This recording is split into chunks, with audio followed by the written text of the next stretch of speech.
உங்க யூடியூப் சேனல்ல நீங்க அன்னதானத்த பத்தி, அன்னதானம் பண்றத பத்தி அதெல்லாம் வீடியோ போட்டிருந்தீங்க. நீங்க அன்னதானம் பண்றதையும், அதெல்லாம் பார்த்துருக்கேன். இப்போ தானம், தர்மம் பண்றதுனால என்ன பலன் நமக்கு கிடைக்க போது? தானம், தர்மம் பண்ணுறதுனால என்ன பலன் நமக்கு கிடைக்க போகுது? சரி, அற்புதமான கேள்வி தான். முதல்ல நமக்கான பலனுக்கு காரணம் என்ன? நோய் நாடி நோய் முதல் நாடி அது தணிக்கும் வாய் நாடி வாய்ப்ப செயல். நம்மளுடைய பலன்கள் வாழும் வாழ்க்கைக்கு காரணம் என்ன அப்படின்னு நம்ம பார்க்கணும். நம்மளோட வாழ்க்கைக்கான காரணம் பூர்வ ஜென்ம கர்மா அப்படின்னு சொல்லக்கூடியதான் மூல காரணமாக இருக்கிறது. என் வாழ்க்கையை அவங்க எடுத்துட்டான், என் வாழ்க்கையை இவங்க எடுத்துட்டான், எனக்கு இவர் கொடுத்து உதவுனார், எனக்கு அவர் கொடுத்து உதவுனார், அவர் இல்லைன்னா நான் இல்லை, எனக்கு அவர் தான் கடவுள், அப்படி இப்படிலாம் சொல்கிறோம். அதெல்லாம் ஒரு நன்றி விசுவாசமாக இருந்தாலும் அவர்கள்லாம் கருவிகள் தான். நம்ம வாழ்க்கையில் இது நடக்கணும்னு கடவுளால் உருவாக்கப்பட்ட கருவிகள் தான் இந்த மனிதர்கள். ஆனால் கர்மா முழுக்க மூல காரணமாக இருக்கிறது நம்மளுடைய கர்மா தான். அந்த கர்மா தான் நமக்கு இவங்களெல்லாம் கொடுக்குது, இவங்களெல்லாம் கெடுக்குது. எல்லாமே அந்த கர்மா தான். கர்மாவின் அடிப்படையில் தான் பல மனிதர்களையும் பல வாய்ப்புகளையும் பல சந்தர்ப்பங்களையும் கடவுள் நமக்கு கொடுக்கறதும் கெடுக்கிறதும் இந்த நம்மளோட கர்மாவை பேஸ் பண்ணி தான். ஸோ கர்மாங்கிறது பூர்வ ஜென்மத்தது அப்படின்னு அர்த்தமாக இருக்கிறது. அதனால தான் பெரியவங்க சொல்லுவாங்க, தீதம் என்றும் பிறர் தரவாரா, நல்லது கெட்டது அர்த்தங்களால் கிடையாது, எல்லாமே நம்மளுடைய கர்மாவின் அடிப்படையில் தான் நடக்குது அப்படின்னு சொல்லிட்டு. வில்லு மாதிரி ஒன்றும் அது ஏவி ஒன்று ஒருத்தனும் இருக்கல, அந்த மாதிரி நம்ம ஏன் வில்லன் வந்துக்கணும்? அது ஏவி விட்டவன் தான் நான் காரணம், அம்பு பையன் வந்துவானே அது ஏவனோ அவன் தான் காரணம்லாம் நம்ம பழமொழியெலாம் பேசுகிறோம்ல.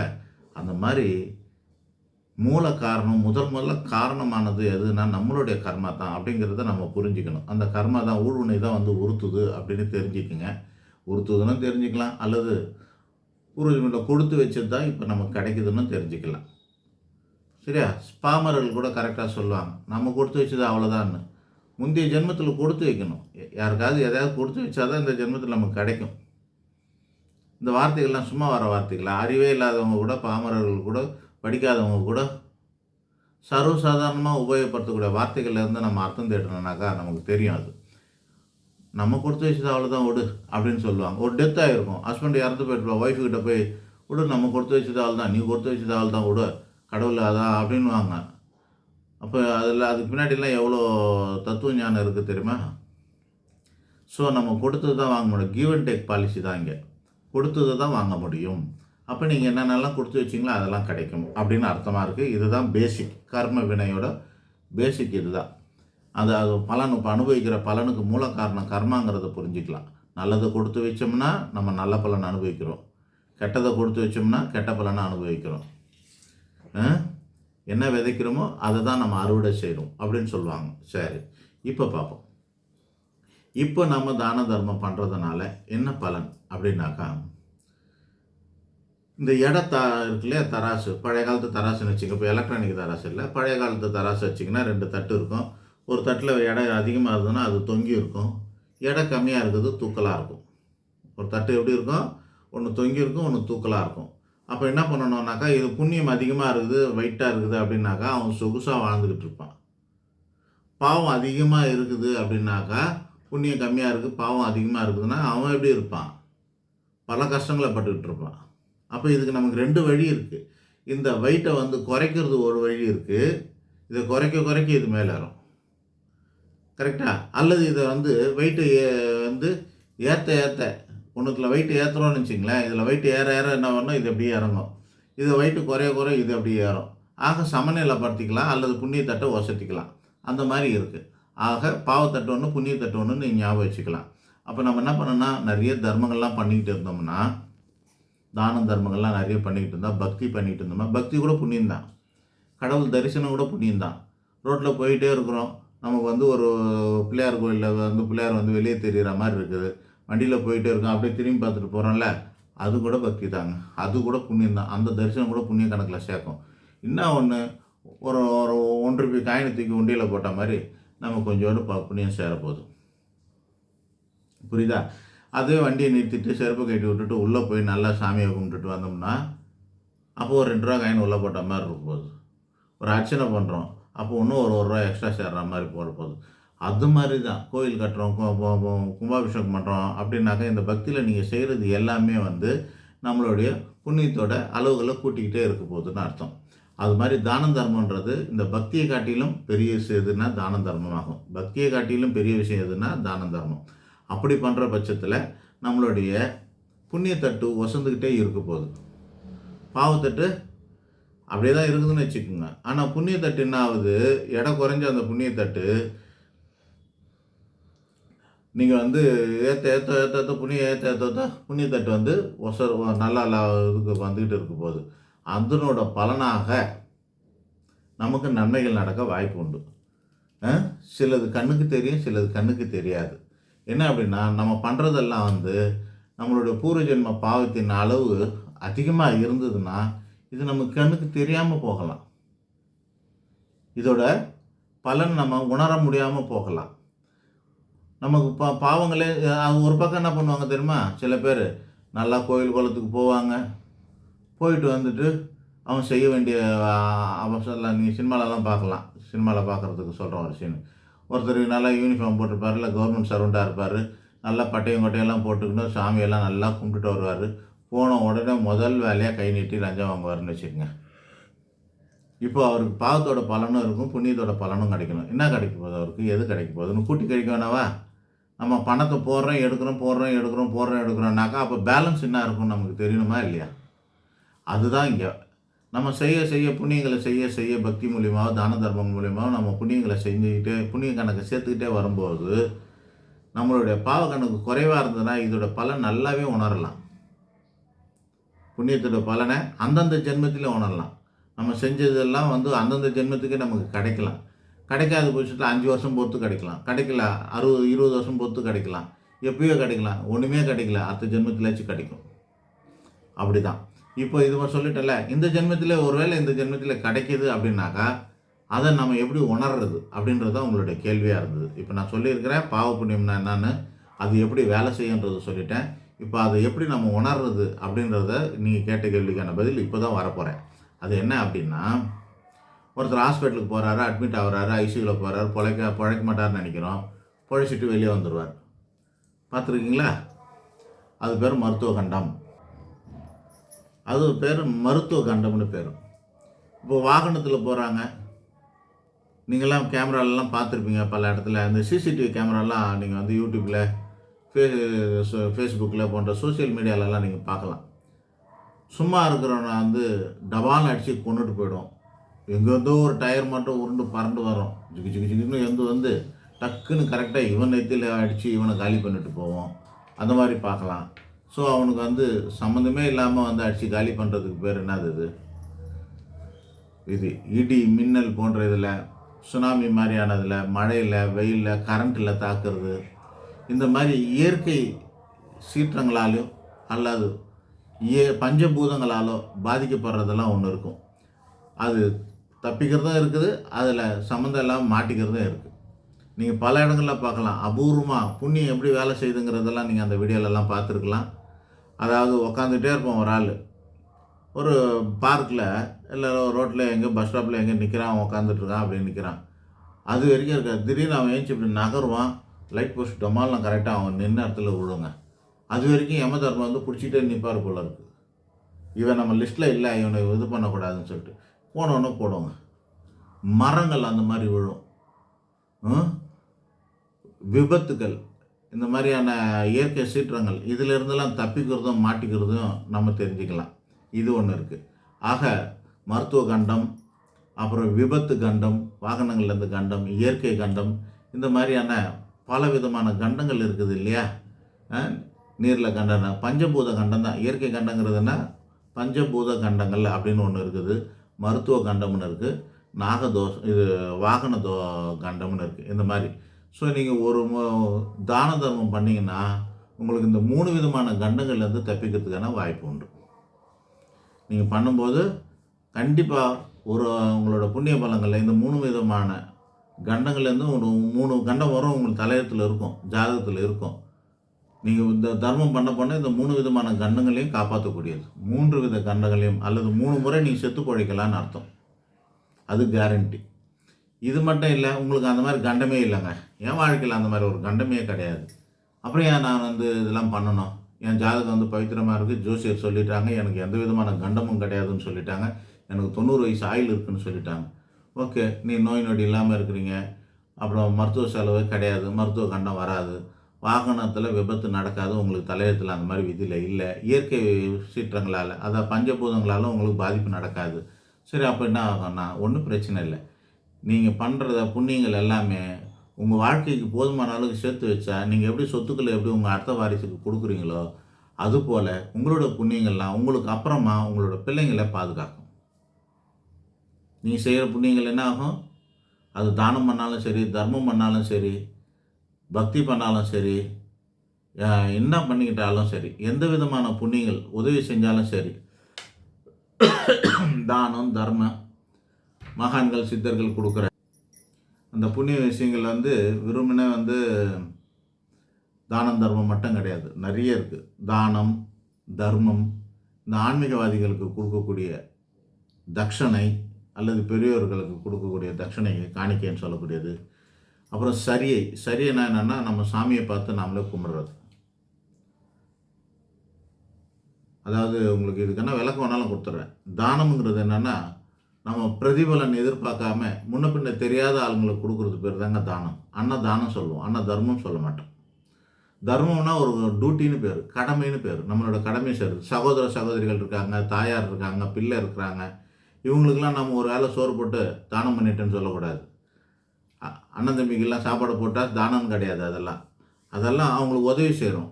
அவங்களுக்கு வந்து பணம் கொடுக்குறோம், கடன் உதவிக்கு கொடுக்குறோம், அது பண்ணுறோம் இது பண்ணுறோம். வாழ்க்கையிலனாக்கா நண்பர்களுக்கு இதெல்லாம் செய்கிறோம் பாருங்கள். இதெல்லாம் தான தர்மத்தில் சேராது. இது தானத்தில் சேராது. தர்மம் கடமை நம்மக்கிட்ட இருந்தால் அவங்களுக்கு உதவி செஞ்சு ஆகணுங்கிறது, அதெல்லாம் நம்மளோட கடமை. எப்படி ஒரு தாய்மாமன் வந்து ஒரு ஆளுக்கு செய்ய வேண்டியது செய்கிறானோ, அது மாதிரி ஒரு அம்மா அப்பா எப்படி நம்மளோட பிள்ளைங்களுக்கு வந்து சாப்பாடு போட்டு படிக்க வச்சு கல்யாணம் பண்ணி கொடுக்குறாங்களோ, அதுபோல் இதெல்லாம் கடமையை செய்யும். அதுதான் தர்மம் அப்படின்னு சொல்லக்கூடியது. இது தானம் தர்மம் அப்படின்றது. தட்சிணைங்கிறது அது ஆன்மீகவாதிகளுக்கு ஆன்மீகவாதிகள் செய்கிறதுக்கு பேர் தட்சணைன்னு பேர். சரியைனா என்னென்னா வெறும் தரிசனம் மட்டும். யாரோ பூஜை பண்ணுறாங்க, கோயிலில் போய் சாமி கும்பிட்டுட்டு இப்போ தரிசனம் பண்ணுறோம் இல்லையா, இதெல்லாம் வந்து சரியின் பேர். கிரியைனா செயல். நாமளே பூஜை பண்ணுறது பேர் கிரியை. நம்ம கையாலே பூஜை பண்ணுறதுக்கு பேர் கிரியைன்னு பேர். அப்புறம் யோகம்னா என்ன அப்படின்னாக்கா, இது வந்து தியானம் பண்ணுறது, ஜபம் பண்ணுறது, தபம் பண்ணுறது, இதெல்லாம் வந்து யோகத்தில் செய்கிறோம். தியானம், தபம், ஜபம் இவைகளெல்லாம் யோகத்தில் செய்யும். அப்புறம் ஞானம்ங்கிறது என்னென்னா, ஞான உபதேசங்கள் பெறுவது கூட புண்ணியமாகும். பகவத்கீதை படிக்கிறோம், அது புண்ணிய செயலாகும். ராமாயணம் படிக்கிறோம், மகாபாரதம் படிக்கிறோம் அப்படின்னா, இந்த மாதிரி வேதங்களை படிக்கிறதும் அதனால் தெளிவு ஏற்படுறதோ நமக்கு வந்து புண்ணியத்தை கொடுக்கும். ஞானம் பெற்றாலுமே புண்ணியங்கள்னு அர்த்தம். ஞானிகள் எல்லாம் புண்ணியவான்னு அர்த்தம். ஸோ ஞானம் யாருக்கெல்லாம் கிடைக்குதோ, ஞானம் யாரெல்லாம் பெற்றிருக்காங்களோ அவங்கெல்லாம் புண்ணியவான்னு அர்த்தம். காரணம், ஞானங்கள் பெருக அவன் புண்ணியங்களை அதிகரிச்சுக்கிட்டே கொண்டே இருப்பான். ஆக ஞானத்தை பண்ணதுக்கு எளிமையான வழி என்னென்னா, உபன்யாசங்களை கேட்கறது. ஞான உபதேசங்களை கேட்பது ஞானமார்க்கம்னு பேர் அதுக்கு.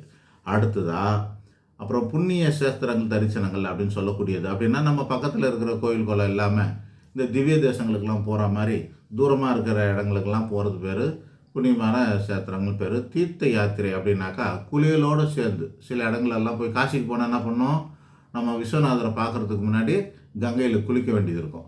அந்த மாதிரி நல்ல புனிதமான ஸ்தலங்களில் போய் நீராடிட்டு தரிசனம் பண்ணுறது பேர், அதுக்கு பேர் தீர்த்த யாத்திரைன்னு பேர். இதுக்கப்புறம் மணி, மந்திர, யந்திர, தந்திர, ஔஷத அப்படின்லாம் சொல்லுவாங்க. அப்புறம் மணினா என்னென்னா இந்த ரத்தனங்கள் போட்டுக்கிறது. இந்த ரத்தனங்கள் போட்டுக்கிறது, ரத்தனங்களில் சௌபாக்கியங்களோடு இந்த ரத்தனங்கள் போட்டுக்கிறதும் கையில் இருக்கிறதுமே புண்ணியங்க. அது வந்து வெறும் ராசிக்காக போடுறதோ அல்லது வந்து ஸ்டைலுக்காக போடுறதோ, ஆசைக்காக போடுறதோ, அதிர்ஷ்டத்துக்காக போடுறதோ இல்லாமல் ரத்தினங்களை நம்ம தொட்டாலுமே புண்ணியங்க. நம்ம கையில் வச்சுருந்தாலே புண்ணியம். அந்த மாதிரி ரத்தினங்களை போட்டுக்கிறது அப்படின்னா அதில் ரத்தினங்களோடு சேர்ந்து என்னன்னா உத்ராட்சம் மணி இருக்கு இல்லையா, அந்த உத்ராட்ச மணியை நம்ம போட்டுக்கிறது. உத்ராட்ச மாலைன்னு சொல்லக்கூடியது. உத்ராட்ச மாலை, இந்த சந்தன மாலை, இந்த மாதிரியான மாலைகளை போட்டுக்கிறதும் நமக்கு வந்து புண்ணியத்தை கொடுக்கும். மணி மாலைகளை போட்டுக்கிறது, முத்து மாலை, பவள மாலை, ரத்தன மாலைகளை போட்டுக்கிறது, அதுக்கப்புறமா வந்து உத்ராட்ச மாலை போட்டுக்கிறது. இந்த மாதிரி உத்ராட்சங்களை அணிந்து கொள்வது எதுன்னா அதெல்லாம் புண்ணியத்துக்கு வழிவகுக்கும் அல்லது நம்மளை புண்ணியமானு சொல்ல வைக்கும். அந்த மாதிரி இருக்கும். அதுதான் மணின்னு சொல்லக்கூடியது. ஔஷதம் அப்படின்னா சில மூலிகைகளை நம்ம கையில் வச்சுருந்தாலுமே அதெல்லாம் நமக்கு புண்ணியத்தை கொடுக்கும்.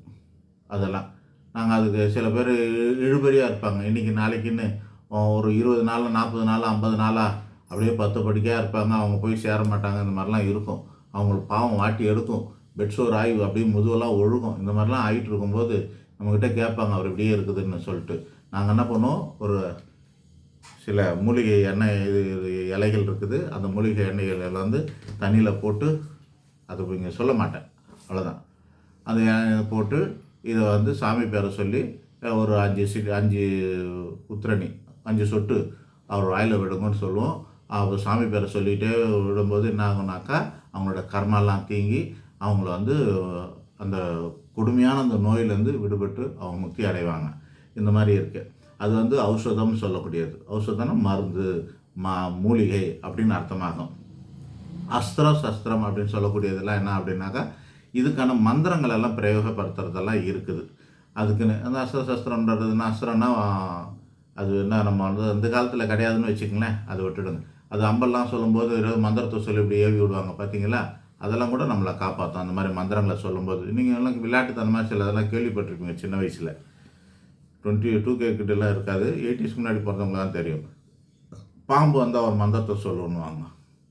யானை வந்து மதம் பிடிச்சிட்டா இந்த மந்திரத்தை சொல்லு அப்படின்லாம் சொல்லுவாங்க. சிங்கம் கரடிலாம் வந்து அந்த மந்திரத்தை சொல்லுன்னு அந்த காலத்தில் சொல்லிக் கொடுப்பாங்க.